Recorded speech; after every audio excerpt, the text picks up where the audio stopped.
ongoing basis, so that we can give a quality control, if you like, to what we're telling you guys. So really, what I kind of really have to say here is we're watching, we're learning, and we're responding to what's happening. Thank you very much.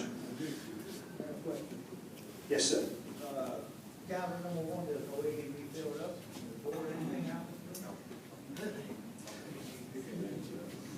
Actually, that question's come up. What we've done, we've got 4 cavern experts under contract, and they are engaged now at looking at various options for Oxy 1 in terms of addressing questions like you just asked. Can it be filled up?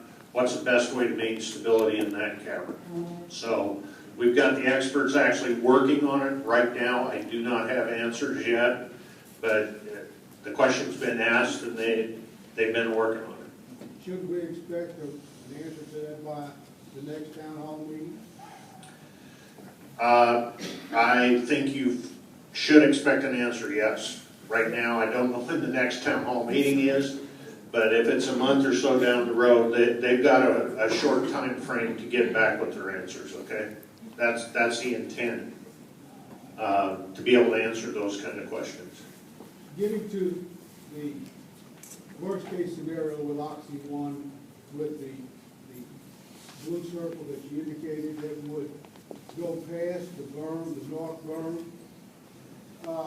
what are you going to wait until it happens before you come up with a plan of action, or do you have a plan of action now? No, what the modeling provides for us is the identification of potential future problems, so the plans can be put in place now, so we're not playing catch up like we've been with the Oxy 3 event. That's where the modeling comes in. It effectively allows us to look into the future and say, here's what could happen, and like with the rerouting of Highway 70, which is everybody in here knows about, that's part of looking forward in case something happens, and then you take a look at all the other parameters like costs and everything. But our goal is to let the state and the parish and the local folks, particularly the local folks, understand what may happen so we can make appropriate response plans. Well, would you go ahead? Would you back up on the slide? I'll take more questions, trust me. I need to tell you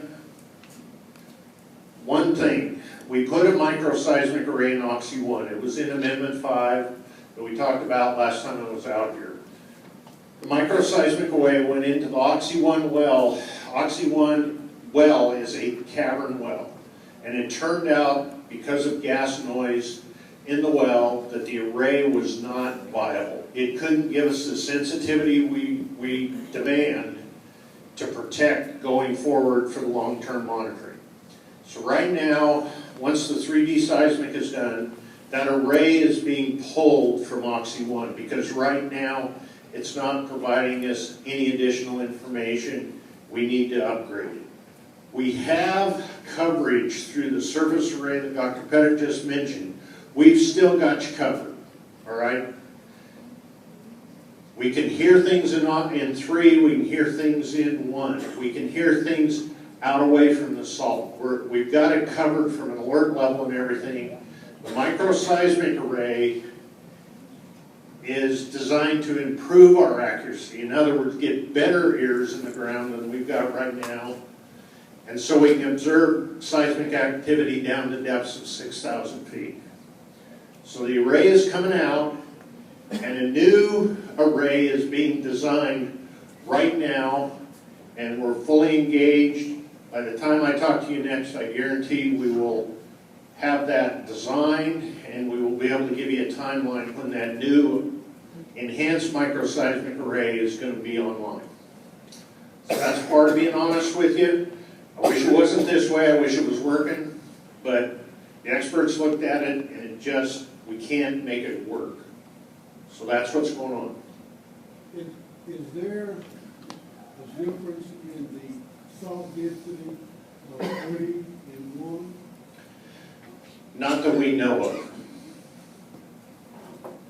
Not that we know of.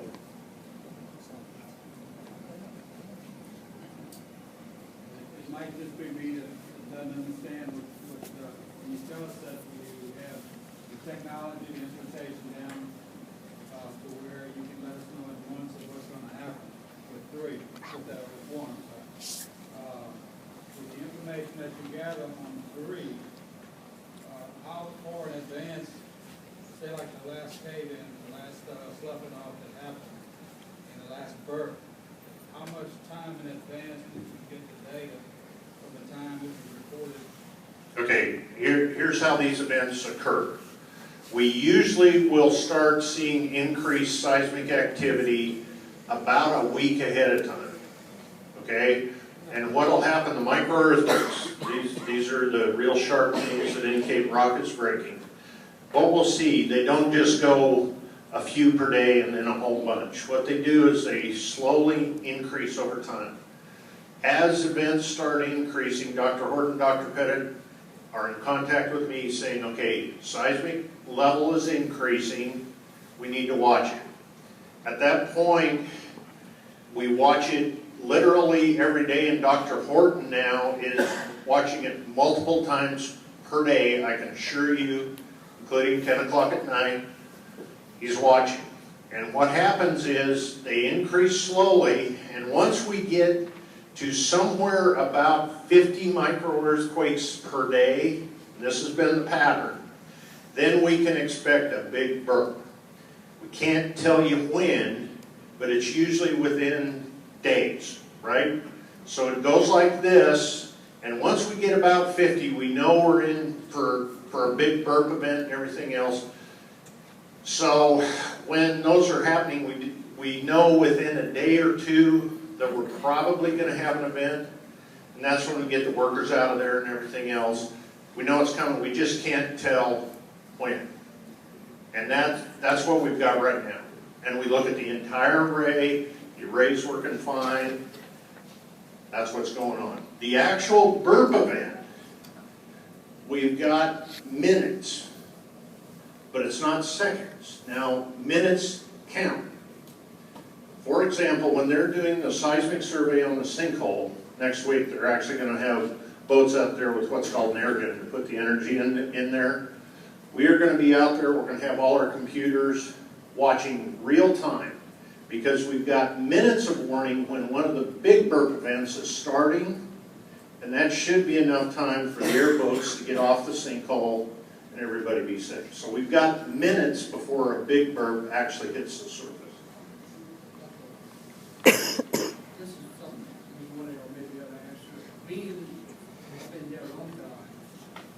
Is there anything before, you don't have any idea how long on the three has been Been collapsing? active? When did, what began, when did this start? Was it since the bubble started? Is it No. possible it's been a couple of years, 3 years, 4 years, 5 years? We haven't gone that far back to answer specifically with that, but with the modeling we've done and everything else, we know it was actively collapsing at least months before the bubbles ever started showing up, because it's big and it takes out. We haven't gone back and done what's called a forensic analysis to try to better define that timeline, because to be honest with you, we're pretty busy handling day-to-day stuff going forward to make sure everybody's protected. But it was several months at least before anybody even saw bubbles. Possibility of a couple of years. I'll have to disagree.